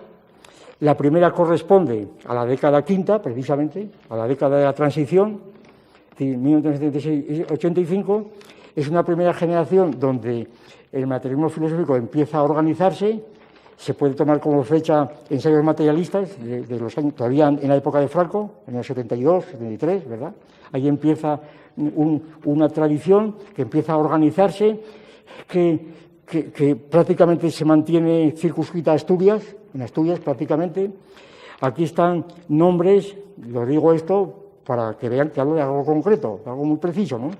Están nombres tales como Vidal Peña, como Ricardo Sánchez de Urbina, como Tomás Fernández, Pilar Paló, Julián Velarde, primera época, luego sí de otra época, como José Manuel Fernández y Pedal, que ha fallecido, como Tomás García López, como Carlos Iglesias Fuello, como Alberto Hidalgo, como Juan Ramón Álvarez Bautista, como Isabela Fuente Guantes, es decir, unos 14 o 15 personas elegidas porque han publicado libros. Atención, es objetivo el nombre, ¿eh? El criterio es objetivo, no es un criterio de amigos, no es que han publicado libros o han hecho tesis doctorales enteramente dentro de la escuela de materialismo filosófico. Entonces, es una clasificación objetiva, ¿eh? No son amigos o simpatizantes, hay muchísimos más, claro, si vamos a poner a los amigos simpatizantes no cabrían aquí, son simplemente hombres que han trabajado y han publicado libros en esta dirección, y a veces muy comprometidos, y además libros muy voluminosos muchas veces. Bien. Viene una segunda oleada, que no significa que la primera haya desaparecido. Viene una segunda oleada con otras referencias. Valga el caso de Constantino, que he puesto antes. Constantino ha desaparecido, ¿verdad? Entonces, o está a punto de desaparecer. Era década 6, 1986-1995. España entra en Europa. Pues aquí hay una serie de hechos objetivos, como son, por ejemplo, que si el primer hecho objetivo de la primera época, de la primera oleada, fue las jornadas o los congresos de metodología y historia de las ciencias que se celebraron en Asturias en aquellos años, donde vino mucha gente, y donde los organizamos en Oviedo en aquella época, reuniones ulteriores han estado organizadas por fuera de Oviedo, ¿verdad? Aquí recordábamos, pues, un congreso que organizó la Facultad de Madrid, precisamente en aquella época, la revista Meta, me parece que se llamaba, ¿no? Y luego el propio Colegio de Doctores y Licenciados, aquí hace también 5 o 6 años, ¿verdad? 5 o 6 años. Es decir, que todo ya empieza a funcionar como referencia fuera de nosotros, organizados al margen de nosotros enteramente, ¿verdad? Entonces, aquí pues hay una nómina muy abundante. Voy a decir algunos nombres para que todo el mundo le suene, que vienen a ser más jóvenes, pero no necesariamente, es decir, no es generación, no necesariamente.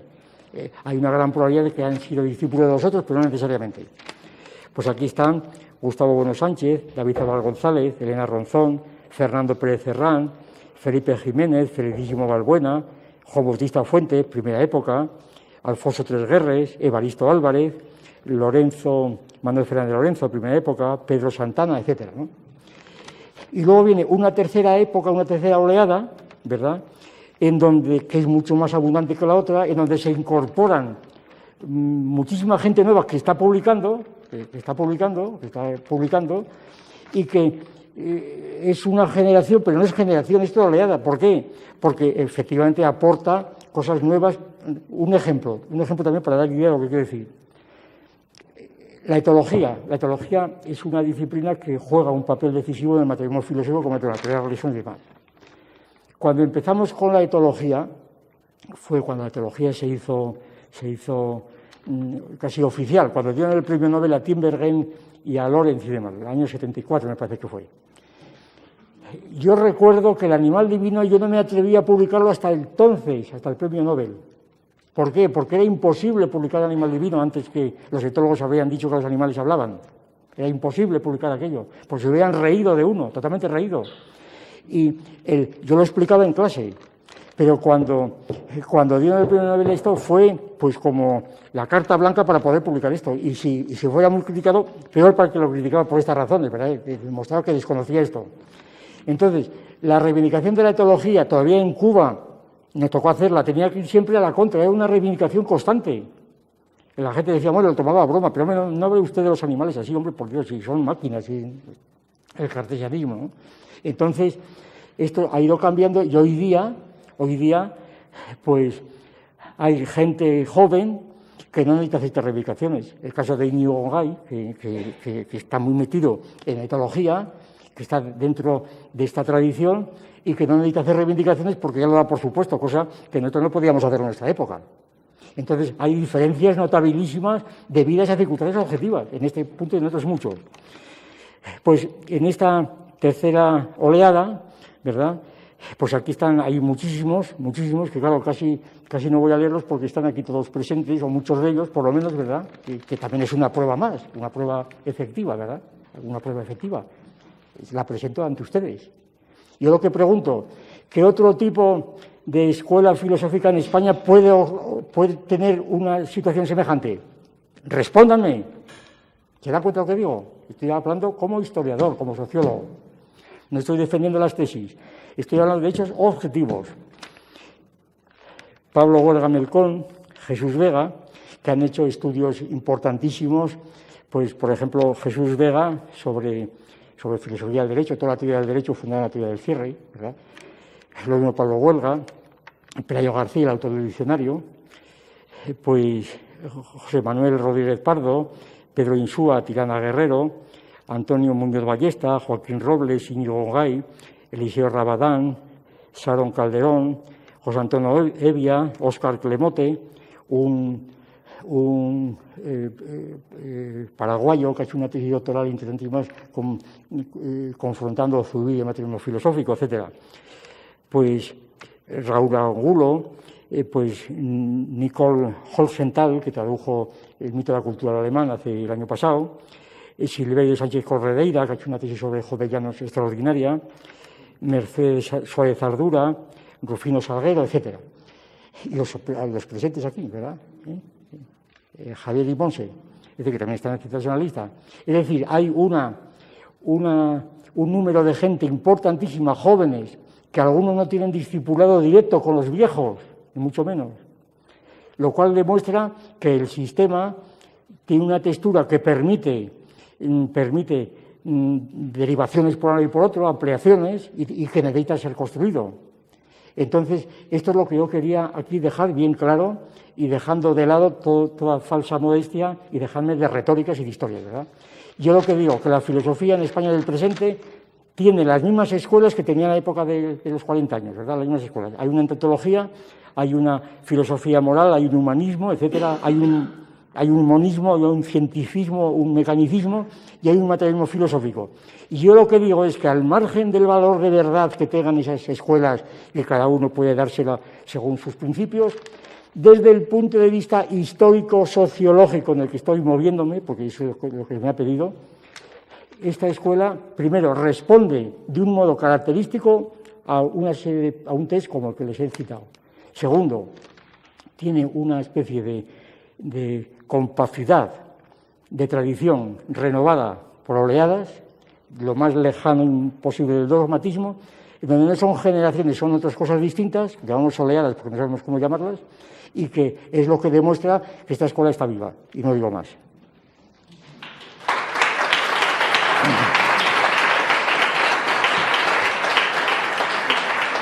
Muy bien. Bueno, tenemos muy poquito tiempo para que haya alguna intervención o alguien, porque ha sido muy densa la exposición, muy larga, entonces a las 8 pues ya nos echa, ¿no? Vale, sí, por tanto, si alguien quiere hacer alguna intervención, alguna pregunta.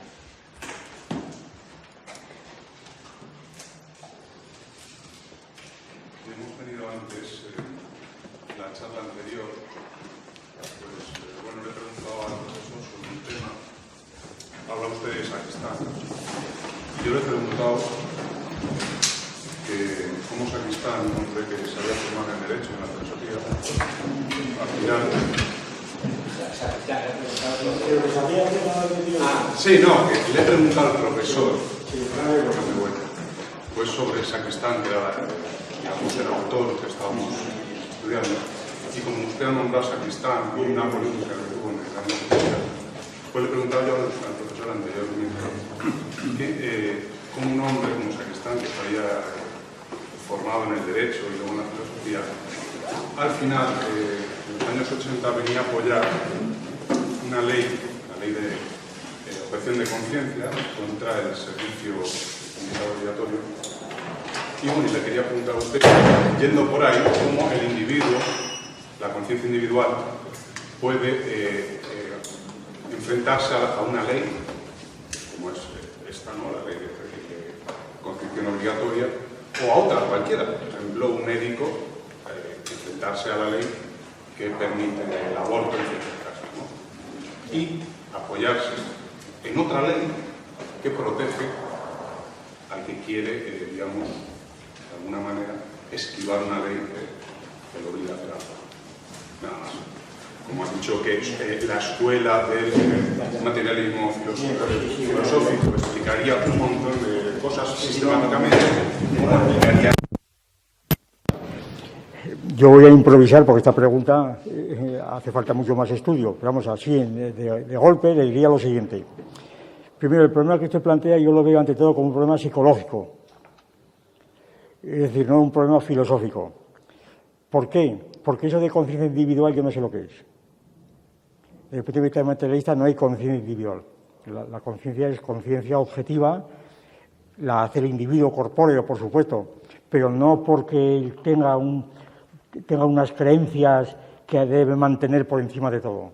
Es decir, el individuo pues tiene unas creencias, o tiene unas decisiones, unas opiniones, unas normas que pueden estar en contra de las normas objetivas. Entonces ahí caben dos posiciones, y esto es psicología, esto no es más que psicología. Caben dos posiciones, o bien las torea, se adapta a ellas, ¿verdad? Se adapta a ellas, pues un poco como hacían los marranos en España, los judíos marranos, ¿verdad? Que se adaptaban a las normas pues porque su conciencia les permitía hacer eso. Y entonces el marranismo, que es es una categoría que se ha aplicado mucho a España, el marranismo, yo fui un marrano en la época del túnel, ¿se da cuenta? Por eso le hablo con conocimiento de causa. Pero el marranismo que yo practicaba con otros de mi grupo era porque éramos marranos, quiere decir que fingíamos. Yo hice las oposiciones de instituto, pues a base de demostrar la existencia de Dios en el tema que me pusieron. Yo lo demostré pues divinamente, ¿verdad? Me salió el tema por las bolas y yo demostré la existencia de Dios. ¿Claro? Entonces, mi conciencia por eso yo no tuve la menor objeción de conciencia, ni la tengo. Bueno, hubiera sido imbécil, además. Yo sencillamente puse allí la doctrina de Santo Tomás, de Juan de Santo Tomás, de todo aquello que las conocía muy bien entonces, las conocía muy bien y qué remedio me quedaba, ¿verdad? Que además me gustaban. Hice una exposición que le gustó al tribunal y se acabó. Entonces, ¿yo tuve objeción de conciencia? No. Dije, pues, yo he expuesto aquí lo que se me ha pedido. La existencia de Dios, pues es un tema, claro, un tema, desarrollarlo. Entonces, ¿qué otra opción había? Seguir firme en mis creencias y entonces haber tenido que marcharme, pues, qué sé yo, a Suiza o donde fuera, ¿no? Pues yo preferí quedarme aquí, preferí practicar. ¿Era marranismo? Hombre, no, porque luego hice mucha más labor así que de otra manera, ¿se da cuenta? Hice mucha más labor. Y entonces no. Es decir, que a mí me parece que esas cuestiones son de conciencia individual y que si uno sufre por sus creencias, pues es cosa psicológica. Es como aquel que decía que sufría por sus creencias porque creía que calzaba el 34 y calzaba el 35. ¿Se da cuenta? Son cuestiones psicológicas. Son cuestiones de la razón práctica de cada cual que hace una evaluación de lo que va a venir y entonces, pues, pero decir, eso es propio más bien de calvinistas, creo yo, qué sé yo, pero no otra cosa. Y no porque creas en tu corazón, sino simplemente porque, mire usted, yo por ejemplo, esto lo he contado en público, yo en los años, ya no me acuerdo ya, los años 40 sería, antes de entrar a la universidad, yo en la catedral de mi pueblo, yo leía a Spinoza, el Tratado Teológico Político, metido en un devocionario de una tía mía, de misa, lo leía yo en la iglesia. Y entonces, ¿por qué? Pues porque hombre, sí, lo podía haber leído en casa. Evidentemente, por mi parte había pues un deseo de mantener la distancia con aquellas prédicas que decían allí. Yo estaba leyendo a Spinoza, como el notario del pueblo veía latinajos, luego le decía a mi padre, tu hijo va para cura, muy bien, Porque ¿qué más le daba el Tratado Teológico de Spinoza que una cosa de estas? Entonces, ¿qué pasa? Que yo sentía conciencia al revés, yo no sentía la conciencia. En todo caso, digo ahora retrospectivamente, lo que sentía era una alegría de poder leer aquello. Mira cómo estoy engañando yo a esta gente, ¿verdad? O sea que no, mira cómo me estoy engañando, que de conciencia nada. Y entonces decir, no, es que tú fuiste un marrano. Pues sí, y usted un imbécil, pues elija entre imbécil o marrano. Claro, ya está.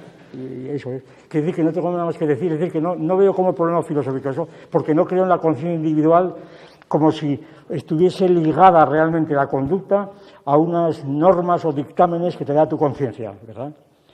Eso cada cual que lo resuelva como pueda y como le parezca bien, ¿verdad? Lo de la objeción de conciencia, lo mismo. La objeción de conciencia, que ahora ya no se usa porque ya está la ley, ya la ha prohibido incluso el servicio militar. Bueno, el caso del aborto, sí. Bueno, el servicio militar obligatorio fue donde se trató esto de la objeción de conciencia y donde se volvió otra vez, aparte de que era una ficción, porque el 90% de los que hacían objeción de conciencia era simplemente por venir a la mili, no tenían ni conciencia ni nada, era una ficción que todo el mundo lo sabía. ¿Vamos? Pero yo he tenido alumnos a docenas que hacían objeción de conciencia por venir a la mili y eran ateos, ni conciencia ni nada, no les importaba nada aquello, nada. Pero podía haber algunos. Yo les puedo contar también una anécdota, Avilés, años, no sé, hace 15 años, una concentración de objetores de conciencia de España entera, unos 200 chicos que estaban allí que no querían ir a la mili, en nombre de su conciencia. Un curso de conferencias, me invitan a que dé la última y al entrar me dicen, tenga usted cuidado que son muy rebeldes y que al general no sé cuántos le han abuchado, ha tenido que salir. Yo entro en aquel aula, me encuentro 200 individuos realmente con una jaula de leones, ¿verdad?, con objeción de conciencia, y entonces yo durante 2 horas y media les voy desmontando todo aquello. Al final, les hago una defensa total del servicio militar, ¿verdad? Al final les digo objeciones, todo el mundo callado, así todo el mundo callado, y uno dice cualquiera, ¿no? Entonces, ¿qué pasa? A ver, ¿qué conciencia tiene aquella gente? Todavía más, a los 8 días me llaman de Canarias y me dice, yo estuve en Avilés y quiero que venga usted a Canarias a repetirme lo mismo. Tuvo que ir a Canarias y se repite la historia. Entonces, son cuestiones psicológicas, puramente psicológicas. Yo ahí estaba actuando pues como una especie de psiquiatra, ¿verdad? Eso no es filosofía ni nada, es psicología y sencillamente oportunismo de la gente que se apuntaba a aquello pues para otros fines. Y entonces, tratar en serio aquellas cosas de objeción de conciencia cuando los argumentos objetivos, a mi juicio, eran totalmente débiles, totalmente ridículos, porque los argumentos que se daban eran ridículos, a mi juicio. La prueba, por lo menos aquellos, tuvieron que callarse enteros. Lo del aborto, lo mismo. El aborto, ¿qué criterios utilizar para el aborto? Yo los he expuesto en la bioética. El aborto, primero, el aborto, lo que yo tendría que decir es, primero, que el aborto debía estar en principio penado, totalmente penado. El aborto castigado por una multa fuertísima. ¿Por qué? Porque es un despilfarro. El aborto es el último recurso de una situación de emergencia, es una cuestión transitoria. Decir, el hijo no deseado, pero a mí qué me importa que esté deseado o no deseado, qué le importa al embrión que está allí que sea deseado. Subjetivismo más grande no cabe. El hijo deseado, es que yo no lo deseé, pero a mí qué me importa que usted lo desease o no, eso es puro subjetivismo. Entonces, si una mujer, pues, no quiere tener un hijo, que no lo tenga, y si lo tiene, no deseado, pues peor para ella, ¿verdad? Que hubiera tenido el conocimiento suficiente técnico para saber lo que hacía. Y si no lo hace, es responsable. Por tanto, nada de decir el aborto. El aborto es una cuestión menor, que se supone que nadie... Es una cuestión menor desde el punto de vista moral, a mi juicio, o ético. Se supone que nadie quiere abortar porque es un despilfarro de sangre, es un despilfarro de quirófano, es un peligro. Es decir, es una situación completamente que no se debe producir. Entonces, es una situación extrema y transitoria, ya digo, no es una situación general y universal. El aborto es en situaciones muy extremas. Ahora, ¿por qué el aborto se prohíbe el aborto? Naturalmente, hay que ver en qué mes empieza a ser aborto o no es aborto. Claro, si empieza el primer mes, el tercero, el cuarto, eso ya empieza a ir la discusión entera, en qué caso se aborta, si hay peligro para la madre, si es violación, en fin, hay una casuística enorme. Pero en todo caso, esta casuística se trata por razones, yo creo, completamente objetivas. Yo las tengo tratadas ahí en bioética y eso. Entonces, es un problema que yo no le veo problemas. Hay problemas de discusión de las pretensiones espiritualistas de claro, como el embrión tiene el alma espiritual, pues entonces, pero eso es pura metafísica. ¿A mí qué me importa que digan eso? Eso no tiene consistencia ninguna. Como cuando escribían aquí en la ley del aborto, aquella campaña que hubo en la prensa, que escribían cartas desde el cielo, que decía, yo soy fulano de tal, que mi madre me ha abortado y no he podido ser. Claro. Hombre, claro, eso ¿cómo vas a refutar semejante cosa?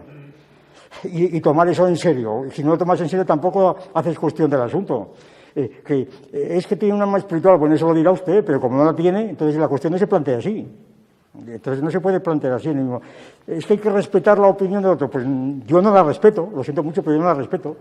El que me dice que su hijo está en el cielo escribiendo carta, pues que crea, pues yo no respeto esa opinión. Yo intentaré decir esa opinión es puramente mitológica, intentaré desmontársela y si no puedo, pues me rindo. Pero no porque respete a la señora, al revés, diré, esta señora está completamente delirando y nada más. ¿Verdad? Es decir, todas estas cuestiones, a mi juicio, que han afectado tanto a las corrientes, incluso llamadas marxistas, ¿verdad?, de la conciencia y demás, yo creo que son herencia, pues eso, de aquel diálogo marxistas-cristianos y del hecho de que en la época de la transición, voy a exagerar un poco, pero vamos, el clero en masa postconciliar tomó el carnet del Partido Comunista, y eso lo he visto con los ojos, ¿verdad? Y entonces, claro, entró en el PC, pues prácticamente todo el clero, todo el clero ayornato, y claro, esto se nota ahora. Y ahora están con estas historias que de vez en cuando lo vemos por boca de Llamazares y de todos estos, vamos, y los conozco a todos desde niños, porque soy ya muy viejo, ¿no? Y entonces, todo esto, pues, son estas ideas que proceden de unas fuentes de inspiración que son totalmente exógenas al materialismo. Y el materialismo es mucho más difícil de mantener en su pureza de lo que parece. O sea que hay respuestas muy precisas. Yo le invito a que lea el libro de la bioética. Hermanos siameses, en fin, hay una casuística inmensa. Por ejemplo, otro problema que se debatió públicamente, intensísimamente, en los años, no me acuerdo, 70 podría ser, no, más tarde, 74, hubo una polémica nacional en El Mundo, me parece, en El Mundo, sobre aquellos del Grapo que querían suicidarse, una huelga de hambre, y entonces la polémica, que intervino ahí todo el mundo, ¿verdad? No digamos los marxistas y los filósofos, todo el mundo. Eran dos miembros, si no recuerdo mal, del Grapo, que empezaron una huelga de hambre, me parece que fue en Zaragoza, huelga de hambre a muerte hasta que no soltasen a otros presos que había allí. Entonces, la polémica es si había que alimentarles para evitar que murieran o si había que dejarles su derecho a morir de hambre. En nombre de la conciencia, bueno, hubo una polémica intensísima. A mí me pidieron opinión, yo les di una opinión un poco extensa que tuve que, les dije que si no la publicaba no quería terciar, ¿verdad? Dijeron que esto es muy extenso, pues lo siento mucho, la publicaron entera en El Mundo. Yo más o menos la argumentación se llevaba en nombre de la conciencia, que un individuo por su conciencia podía suicidarse, en virtud de su conciencia. Es el cogito, es el cartesianismo, el cogito. Mi tesis era la siguiente, y la sigue siendo. Primero, hay que determinar qué tipo de consistencia tiene esa conciencia, es decir, en qué se funda esa conciencia. Ponía un ejemplo, supongamos, que en aquella época estaba eso muy en los papeles, supongamos que estos individuos del Grapo dicen que han recibido un mensaje de los habitantes de Humo, los humitas, eran unos extraterrestres que entonces aparecían en Canarias y por ahí mucho, ¿no? Y supongamos que los del Grapo dicen que han recibido unos mensajes de Humo que les dicen que si mueren de hambre va a estallar aquí la revolución. Claro, ante semejante esto, la conciencia de estos señores no se puede respetar, en este supuesto, no se puede respetar porque hay que mandarles al psiquiatra, ¿verdad? Porque no hay planetas en Humo, etcétera. Entonces esa conciencia fuera, no hay conciencia. Supongamos que no desea esto, que sea simplemente que quieren llamar la atención, bien, entonces ya hay otro tratamiento. Ahora bien, supongamos que estos individuos llevan 15 días de hambre, han entrado ya en una época de eclipse, de crisis, y ya no piensan, no pueden pensar. Entonces han perdido la conciencia. Entonces, ¿por qué se les va a mantener la conciencia anterior cuando la conciencia la podrían ellos cambiar? Hay que alimentarles para volverles a la lucidez y que vuelvan a querer suicidarse, ¿verdad? ¿No? Y entonces así tienen que repetirse hasta el infinito, hasta que se mueran. Entonces hay que alimentarles para que puedan suicidarse, para que puedan volver a refrescar su conciencia, claro. Si quieres conciencia, pues toma conciencia, ¿verdad? Más conciencia. Pues eso es.